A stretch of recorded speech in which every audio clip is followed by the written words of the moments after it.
So today, for this segment, I want to go ahead and interview Matt here. You know? You just put me in the hot seat, dude. Put him in the hot seat. I feel like the people want to know a little bit more about us, man. I feel like they want to know where we're coming from, kind of what we did. And that being said, Matt, in a sentence, if you were in an Uber and they were like, Uber. hey, sir, so what do you do for a living? What would you say? Dude, I say I fucking stack that bread, son. Ooh-wee. No, so what I'm doing right now is I actually work as a service advisor over at Alamo Heights Garage, which is my family's shop, which we have been in business for 65 years now. Wow. 65 years. My grandfather started Alamo Heights Garage. My dad worked at it when he was young, and then unfortunately my grandfather had a heart attack when my dad was 22, I think. Pretty young into my dad's adult life. So it thrust him into that situation where he had to kind of not just be, hey, you're helping turn wrenches. It's like, okay, now he's got to help my grandma, his mom, run everything, keep everybody in line. And right. So, he's been doing it for 40 years. Okay. He's been doing it for 40 years. So you're third generation now. I'm third generation. So That's I'm awesome, learning man. a different aspect from him. He came into the business from a very mechanical aspect, and he understands so much about vehicles and so much about how they work. And not to say that I don't think that way, but I haven't got to learn this stuff yet. Right. But that's kind of where I'm at now, and I enjoy it. It's awesome. I get to see my mom. I get to see my dad each day, which is annoying sometimes, but we all have kind of figured it out, how to commingle and cooperate with each other. So, Hell yeah. So I'm pretty lucky. I'm very, very thankful. That's awesome, man. Okay. And for those of y'all that don't know, Matt and I were in the Marine Corps together. Kill. So I want to kind of dive deep into that because everybody has their own reasons on why they join and everything like that. So I want to know, when did you start actually thinking about joining the Marine Corps?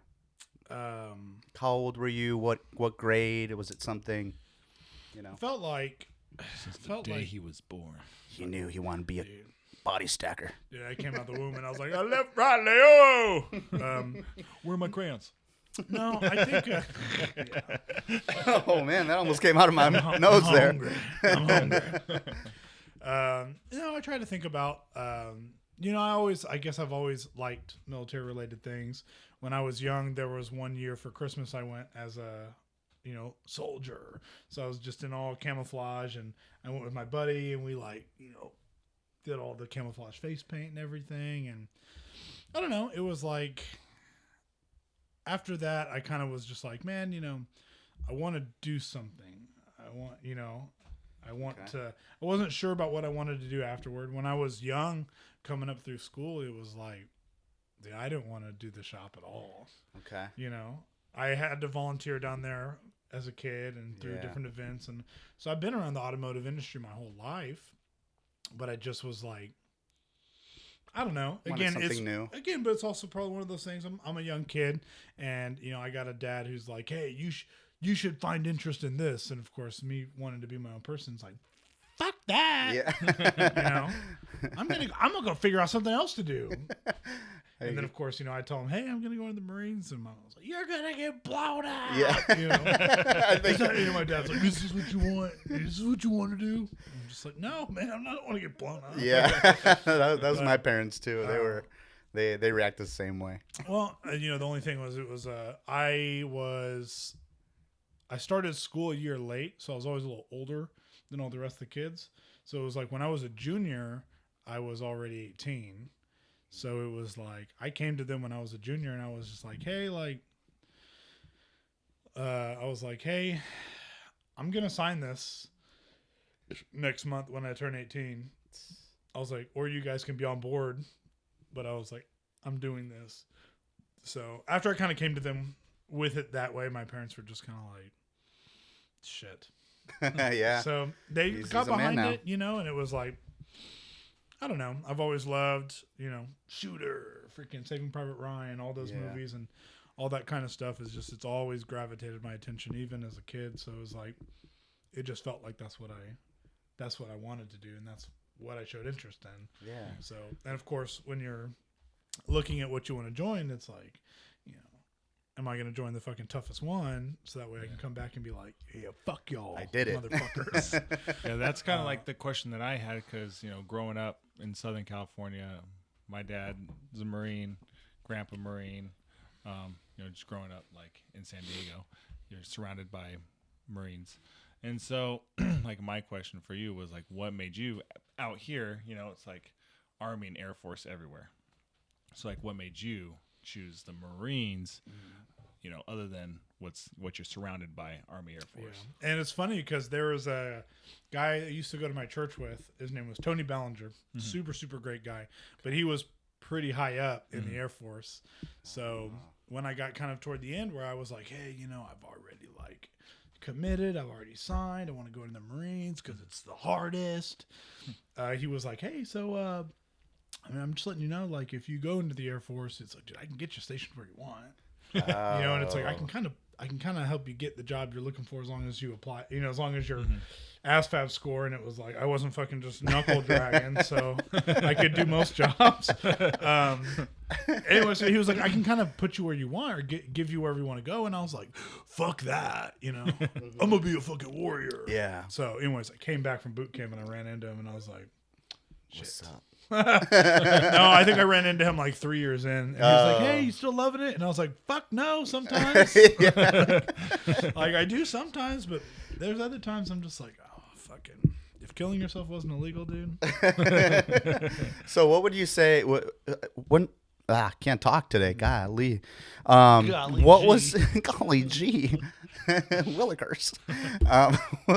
What was your first interaction with the Marine Corps recruiter like? Do you remember that? Yes, I remember his name. Staff Sergeant Gamble was Okay. his name. He was super cool, and he was a pretty straight shooter with me. I feel like a lot of recruiters get shit because it's like, hey, we're gonna do this. It's gonna look great. It's gonna be sexy, and then you do it, and it's not that. Right. So it was like when I went in there, I was like, I don't really know what I want to do yet. My original job that I was requested was a tanker. Oh. I wanted to go be a tanker. Hell yeah. Because I was like, fuck yeah, I don't know. I wanted it. And there were no tanker jobs open. And at the time I was going through Steel High School, and I had been doing law enforcement classes since I was a freshman. Okay. So I had, 3 years of law enforcement and another fourth year up. And I was like, okay, well, can't fucking do a tanker. It's not available. Mm-hmm. And I was just like ready to go. And I think it was like, if you wanted to stay in tanks, you were going to have to like wait 6 months or something. Mm-hmm. And I was just like, fuck that. Like, yeah. I'm ready to go. Yeah. So I looked at some other options and he goes, well, there's some military police options, but he was like, they're not open, but we can trade for them. And I was like, what do you mean? He goes, well, I'm going to sign you up as infantry. And I was like, man. Okay. He goes, infantry's a hot contract and people want it. So let me sign you up as infantry. And as we get closer, when some of the other jobs that you want open up, we can see if we can wheel and deal for them. So I was like, fuck yeah. Let's do it. So for a while I was like, already had the infantry contract, was ready to rock and roll. And then he called me in. He goes, hey, I know you had talked about military police. I said, a contract just opened up. Some kid who was over there, he's got a military police contract. He wants to go infantry. So we're like, cool. So we swapped. The only difference was I had to do an extra year.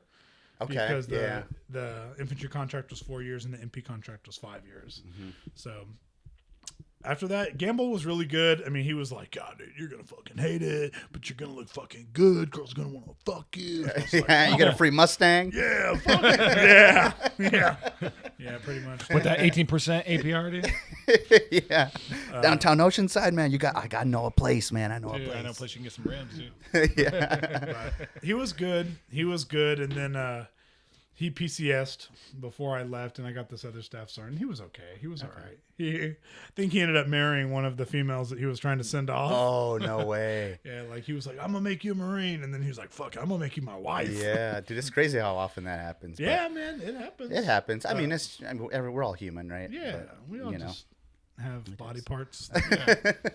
Just like what's that? The Bloodhound Gang once said. You know, Yeah. you and me, baby, we ain't nothing but mammals. Ooh. That is true. And Smooth. so I either I think she either like didn't make it to boot camp, or Yeah. it was just like, listen, girl, I got a better. Yeah. be my Dude, dependent. I got a better option for you. I know you want to be a Marine, but how do you feel about being a dependent? I got a different contract for you to sign. So once you signed up and everything, obviously you went to boot camp. How was that experience? Like, what would you say some of the highlights of being boot camp? What did you feel? What were your thoughts? So, okay. Are you still traumatized? Yeah. Do you still hear your drill instructor's voice? Dude, only when I'm dreaming, dude. They don't scare me. No, it was, at first it was like, we get to MEPS, we do our thing, everything. Here's our group. We're all going, all the parents are there. And then all of a sudden, okay, buses are here. And it's like, okay, buses are taking you to the airport. And then you're going to have a flight and you're going to go to San Diego. And it was like, once I got on the bus, it was like, said bye to my family. I was pretty excited. I was nervous. Then I get on the plane, still pretty nervous, land in San Diego, still feeling like, okay, still feeling pretty confident about my decision. Yeah. And then I see the drill instructor waiting there and he's like, okay, fuck it, let's go, come on. So he's like, ushering us all on the bus. And then, we get on the bus and everyone's fucking dead quiet. I'm just like, oh shit, man. Okay, all right. Like, it's getting intense. Get up, and they get us off the bus and do the yellow footprints, scream at us. And then it's just like, from that point, it was just like, fucking go. And you didn't really have time to think. You were just like, trying not to get yelled at. So you're like, fuck, take what off? Where's shave? Okay, sit here, shave all of it. Okay. And you're just moving around. And you're so busy, you don't really have time to think about it. And then I got to this big red room. It was like an auditorium where they were waiting for everyone to get finished up so they could give us all a brief on what to do.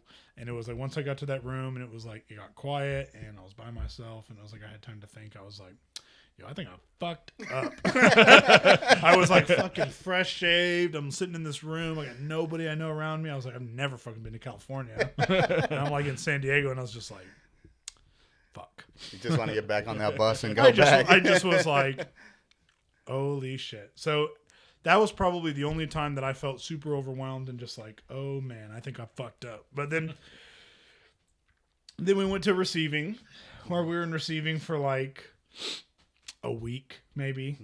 And when you're in receiving, it's like you're able to kind of go use the chow hall. You're not really doing any training. You're not doing anything yet. You're just kind of waiting.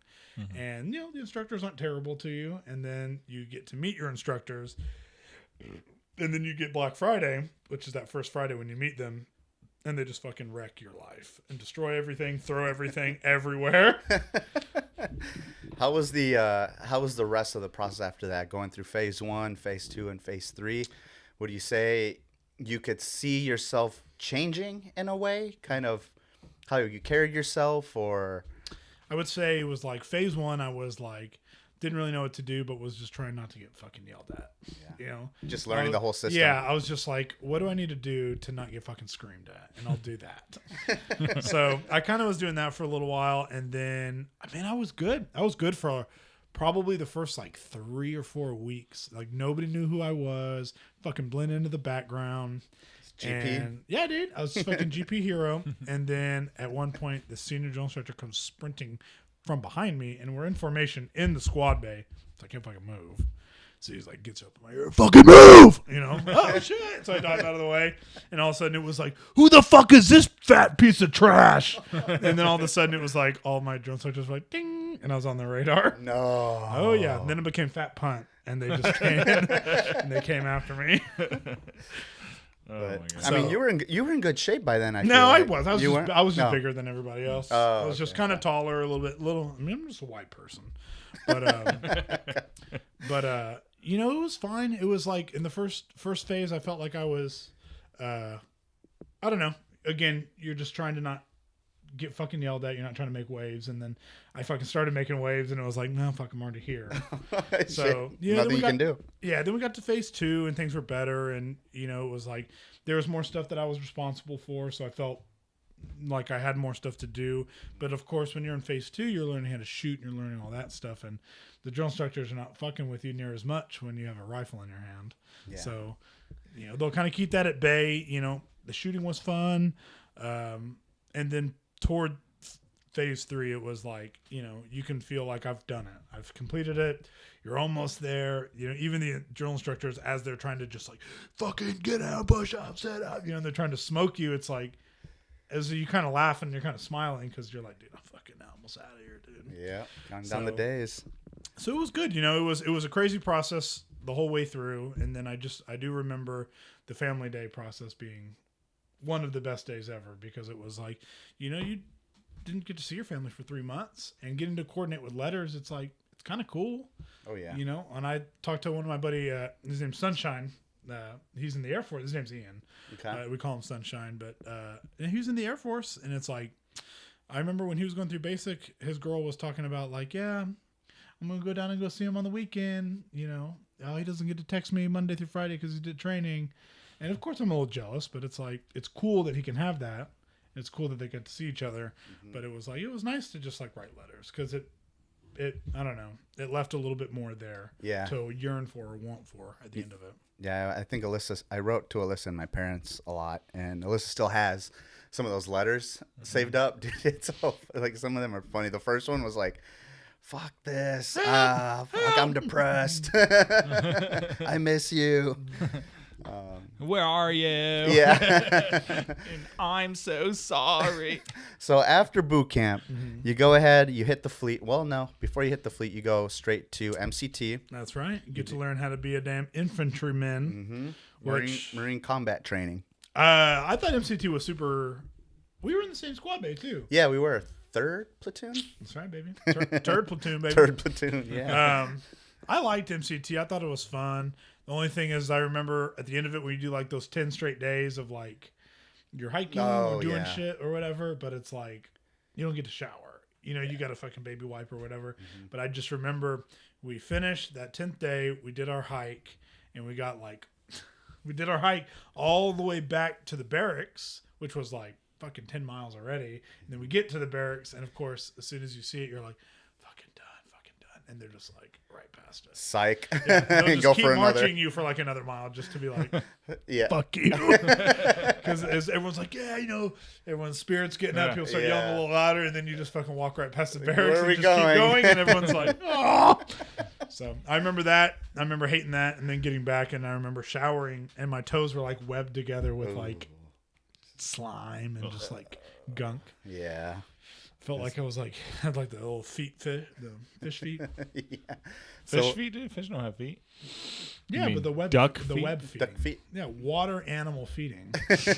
Whichever water animals have the feet that I'm talking about. All right, cool, man. So then you get through that. Then you go through your actual MOS training, which was at Fort Leonard Wood, Fort Missouri. Leonard Wood, Missouri. What'd you think about that? It's terrible, dude. Weather was fucking god awful all the time. Because we got there right before Halloween, I believe. Yeah. Because I remember being in formation, people were wearing other platoons were wearing costumes. Like bullshit, yeah. Yeah. But we were there from October through to April. Yeah, we were there for a long time. Our school was 3 months, but I do remember we were in the training platoon for an additional 3 months. Yeah. And then after we got done, they were like, oh, hey, before you guys hit the fleet, we have this new training program. Oh, I remember that. That we're thinking about introducing into the thing. And they were like, but we need people to go through it. So instead of going to the fleet, we had to do 2 weeks of death by PowerPoint. Dude. For stuff that they were like, we're thinking about putting it into the curriculum, but we need to put people through it first. It was so bad, man. It was terrible. And it was like those 2 weeks were fucking sucked. Yeah. Did we graduate on time and then they kept us for 2 weeks? Mm-hmm. Okay. We graduated regular time, and then we got stuck doing that for 2 weeks. Yeah, and then I remember we got our assignment, our duty stations when we were there, and we're waiting. We're up, and you check your it's like a little browser thing for the Marines. You check it, and it had a code. It didn't say where you were going. It's just a code. So we were all Googling, hey, what's this code in the Marine Corps? Nobody could find it. Finally, somebody's like, boom, finds it like the freaking 7th page of the search engine in Google. And oh, it's Camp Pendleton. And we're like, oh, shit. Because we were all supposed to go to, like, everybody Japan. thought we were going to Japan. We're like, fuck yeah. We're all excited. We're like, we're going to Camp Pendleton. California. Knows how to party. Dude, we were like jamming to it. We're going to be on the beach. I was just like... The other 6 classes before us all went to Japan, so everyone was like, "You're fucking going, boys." Yeah. Going to Okinawa. Yeah. But yeah, we did that. Went straight to Camp Pendleton, and then I want to know what unit you were with and your experience with that unit, what you did as far as job details, and if you had any deployments. Okay. So when I first got there, I landed in good old Bravo Company, 1st LE Battalion. Hell yeah. Yeah, 14 area, dude. Love it. Ended up in Bravo Company. I loved Bravo Company. It was good. We had a lot of fucking hard charging devil dogs there, like Carol and even Brockwell. I didn't like Brockwell super much, but he was a good dude. Brockwell, Holt, all those nerds. But I was in Bravo Company for probably a year or two. Just did nothing but training, learning how to do tactical site exploitation, learning how to do vehicle convoys and shit like that. But so we're there for like a year and a half or so, and then there just wasn't a deployment in the near future, so they sent a bunch of us to PMO. So PMO is pretty much like on-base policing. So you get to learn how to do, regular, driving police cars, police codes, regular first aid, just normal police bullshit. So I did that for probably 2 more years, and that was interesting.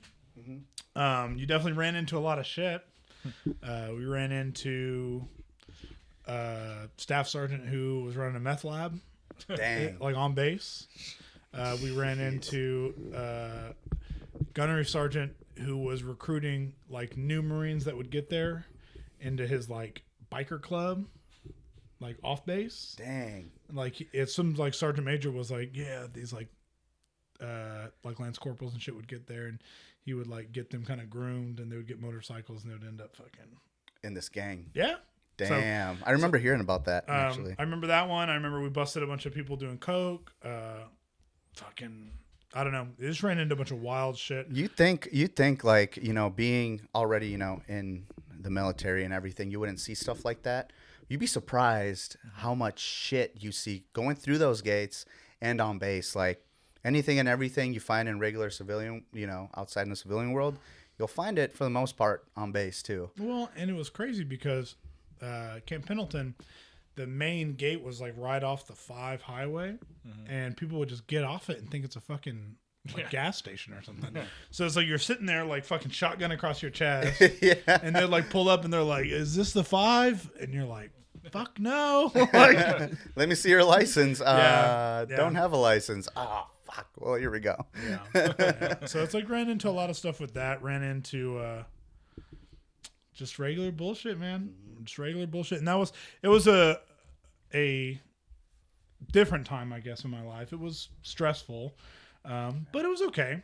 It wasn't the worst thing in the world. I did enjoy it, but after about 2 years, they were like, "Hey, Alpha Company needs some people. It's time to go back." So said bye to PMO. Went back to LE Battalion. I went to Alpha Company, and once I got to Alpha Company, man, we were there. We were just training for like 6 months. I don't think we had like a general idea about what we were doing or any kind of plans. This was around 2015, 16? Yeah, about 2015 or so, because then they came out to us and they were like, "Hey, who wants to go to PMO? Put your hand up." And they put their hands up. "Okay, who wants to deploy? Put your hand up." So all the people who wanted to deploy stepped to one side. All the people who wanted to go to PMO stepped to one side, and I went over to the deployment side, and we became 13-1 or something. I forget what our MACTAF was, but then we ended up being the MACTAF that went off and deployed. So the rest of those guys got kicked back to PMO, and then I got a chance to deploy and go to Kuwait. I got a chance to go to Jordan. I got a chance to go to Iraq, and I think that was it. Like Bahrain, but I think that's all in that same area. But that was super interesting. Hell yeah. Yeah. Okay. We'll have to do a separate episode on your deployment stories and stuff like that experience. That should take time. But hell yeah. Okay. So you do that. Then come back from deployment, do your thing. And you came back when? 2018? Yeah. I got out in June 26th, 2018. Okay. But it was like, I had got back from deployment. I had like 9 months left. Yeah. And they were like, well, we're not going to attach you to anything because we're going to pull you right back. Yeah. And they were like, we're not going to put you on any other shit because you're getting out. So for those last 9 months, I was just like, fucking whatever y'all need. Just OFP, dude. Yeah, man. I was kind of just getting to fucking do what I want, which is nice. But, got out, moved back home. San Antonio, Texas, baby. Yeah, I got out because my ex-wife at the time had been like, hey, because I had contemplating staying in. I had talked to a bunch of counter intel guys when I was deployed, and they were fucking super great guys, super phenomenal. And I super enjoyed what they did because at one point when I was in Iraq, I got stuck in this little fob, and I was there with these 3 counter intel guys. And they were super cool, and they were just telling me what they did and kind of walking around through it. And they said, man, we always need people. So when I was getting ready to get out, I was looking to lap move over there because they were going to give me like a $95,000 signing bonus. That's fucking nuts. So all you got to do is pass the school, $95,000, an additional 6 years. And I was like, let's fucking do it. But my ex-wife at the time was like, no, let's go home. I want to raise our kids around our family. So I said, okay, I'm going to prioritize that first. So I gave it up. Came home, and then once I got home, it was weird, super weird. Yeah, being back. Yeah, it was just, you spend 5 years with people, and it's like, even though you hate the fucking chain of command and you hate everybody talking to you or telling you what to do, it's just like you do miss the people. And so it just took me a little while to get figured out, and then unfortunately, I ended up going through a pretty kind of shitty divorce with my first wife, and it was okay. It was kind of shitty. It's kind of didn't know what to do, and so it's like I got my son. I had to move back in with my parents, and it's like being freaking 22, 23 years old. It's like as soon as I turned 18, I could provide for myself. Yeah, and I always did. So it was very kind of humbling, I guess, to come back home. Okay. And I understand that it wasn't necessarily a thing to do with me, but it was just kind of what ended up happening. It is what it is. Yep. So I was thankful that my parents were able to be there and be helpful for me, and I ended up getting a security job because, again, working military police kind of got me a security gig. Yep. And it was okay. Fucking kind of sucked. Just watched the planes not move anywhere for pretty a much fire watch. Yeah, dude, pretty much. And but it was a means to an end. It was a job that I had to do because I got a kid, man. I got people I got to provide for. So I did what I had to do, and then one day I came home. I fucking coming from work, grabbed a beer, sitting down with my dad, and I was like, fucking stupid, man. I was like, I'm done with the security job. I just don't like it. I don't like the people. Mm-hmm. I'm doing nothing. I'm going nowhere. And he was like, so-and-so came in from this company, and it's a company that's called BG, and BG works with independent shops and dealers, and they provide different chemicals and things to help with car repair. And so, of course, I've been around the automotive industry my whole life, so I knew who they were. And he kind of came into the shop, and my dad was just like, yeah, Matt's having a hard time, blah, blah, blah, blah. And this guy, Rick, was like, well, let me give him a shot. We're actually looking to hire somebody. Oh, dang. And, I had no experience in the automotive field at all. But it was, I did 5 years in the Marine Corps. Yeah. If I could figure that shit out, I can figure this shit out. Yeah, so, so they took a chance on me, and I was at Walton Distributing for 2 years, and they were a wonderful company to work for. And then an opportunity opened up at the shop, and it was just kind of, I had not really wanted to go into the automotive field as a kid. I didn't really think that it was something that interested me. But again, part of that was I wanted to do my own thing. Okay. And then I got a chance to go do my thing. And when I got back, it was like, okay, well, I hate doing the security job, so let me see what this automotive job is about. Right. And it was a little bit familiar because I'd been around it. So it was like, okay, well, let's just try. And we did it. And I felt like I could pick it up quickly. And I retained the information. And it was fun. And I enjoyed it. And it was great. And then it got me to where I'm at now. And Hell it's yeah. like everything has kind of got me to be where I'm here. Hell so, yeah. you know, it was not the quickest route. But Yeah. Well, look at you now. Look at you now, But man. I'm thankful. You know, I'm thankful because I am remarried. My wife Rachel's wonderful. You know, she's wonderful with my son. She's got a good job. I have a good job. You know, we have a bunch of good, shitty dogs. You know, it's like we have. They're cute dogs. Yeah. Now. But you know, I'm just thankful for everything that I had to go through to get here, even the shitty stuff, because it's like, I don't know, it sharpens you, and it makes you more ready. And you know, it does suck when people have to go through shitty things, and it sucks when life throws you curveballs. But at the same time, it's like you can't expect this shit to go smooth. Right. It just doesn't. You know. Exactly.